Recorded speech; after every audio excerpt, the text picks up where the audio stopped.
चलिए देखते हैं सवाल क्या है। क्वेश्चन कहता है कि vector A and B makes an angle of cos inverse 5/9 with each other and आपको दिया हुआ है then a plus B is equal to का magnitude is equal to under root times आपका a माइनस बी का magnitude for magnitude of a is equal to n times b का magnitude. सवाल है कि द वैल्यू ऑफ आपकी जो n है उसकी इंटीजर वैल्यू क्या होगी, तो इंटीजर टाइप सवाल है ना। इसको ऐसे देखना,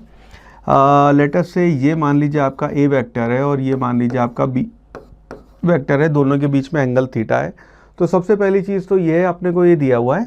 कि आपका cos थीटा जो है उसकी वैल्यू हो जाएगी 5/9। ये अपने को दोनों के बीच का एंगल यहाँ पे ऐसे दिया हुआ है। सेकंड चीज़ ये दी है कि आपका a is equal to n times b magnitude wise. तो इसी को हम जब रिजल्ट अपना डिराइव कर रहे होंगे तो ये दो चीज़ें जो आपकी गिवन चीज़ें इनको हम वहाँ पे यूज़ करेंगे। नाउ अपने को जो गिवन कंडीशन है वो दे रखा है कि भाई a प्लस बी का magnitude is equal to under root times under root 2 times आपका a माइनस बी का मैग्नीट्यूड। नाउ इसको हम यहाँ पे अब यूज़ करेंगे, इसको एक्सपैंड करते हैं और इसको एक्सपैंड करके हम यहाँ पे लिखेंगे आपका a square plus B square plus 2ab cos theta is equal to, अच्छा इसका अंडर रूट है यहाँ पे, will be equal to under root of 2 multiplied by under root में ये आपका a square plus B square minus 2ab cos theta. cos theta की value हम बाद में इंसर्ट करेंगे। अब दोनों तरफ स्क्वायर कर दें अगर, तो दोनों तरफ स्क्वायर करके अपना हो जाएगा, ये आपका बन जाएगा, अच्छा स्क्वायर कर देते हैं और साथ में a is equal to N B भी लिख देते हैं यहाँ पे। तो लेफ्ट हैंड साइड आपका बन जाएगा N square B square plus B square plus twice a को लिख देंगे आप एन बी मल्टीप्लाइड, वो आपका b से हो रहा है तो ये आपका बी स्क्वायर आ जाएगा multiplied by cos theta will be equal to, अब इस 2 को जब स्क्वायर कर रहे हैं तो अंदर ही ले जाते, ये हो जाए आपका 2n square B square plus B square, 2 से भी मल्टीप्लाई होगा 2b स्क्वायर, उसके बाद ये बचेगा आपका माइनस 2ab है, ये 2 से मल्टीप्लाई हो गया 4 बन जाएगा 4, a की जगह हम लिख रहे हैं एन बी से मल्टीप्लाई हो गया बी स्क्वायर cos थीटा। ठीक है, अब इन सारी चीज़ों को उस तरफ ले चलते हैं। और अच्छा एक चीज़ और है यहाँ पे, क्योंकि यहाँ पे पूरी इक्वेशन में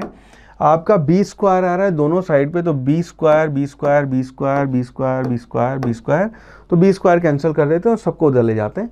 तो ये आपका एन स्क्वायर है, ये आपका 2n स्क्वायर है, तो ये टर्म बचेगी आपकी n स्क्वायर,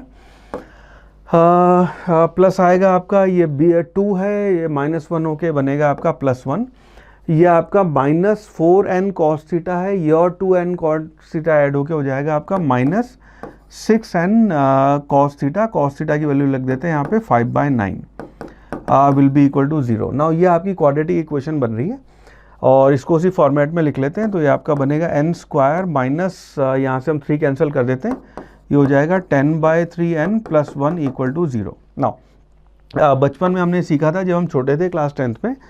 हमने सीखा था कि भाई ax square plus bx plus c equal to 0 अगर आपकी क्वाड्रेटिक इक्वेशन है, इसके रूट्स निकालने होंगे तो आप लिखते हैं x will be equal to -b plus minus under root of b square minus 4ac divided by 2a। Now यहाँ पे आपका a जो है वो 1 है, b की वैल्यू आपकी 10/3 है माइनस साइन के साथ, और c आपका 1 है।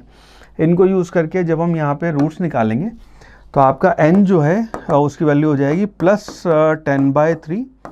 प्लस माइनस अंडर रूट 10/3 का स्क्वायर यानी कि 100 divided by 9 minus 4 multiplied by 1 into 1, और नीचे आ जाएगा divided by 2 multiplied bye 1। So n जो है उसकी वैल्यू यहाँ पे हो जाएगी, ये बचेगा 10/3। अच्छा इसमें से 9 अगर हम बाहर निकाल लें तो अंडर रूट के बाहर आ गया और 3 बन जाएगा,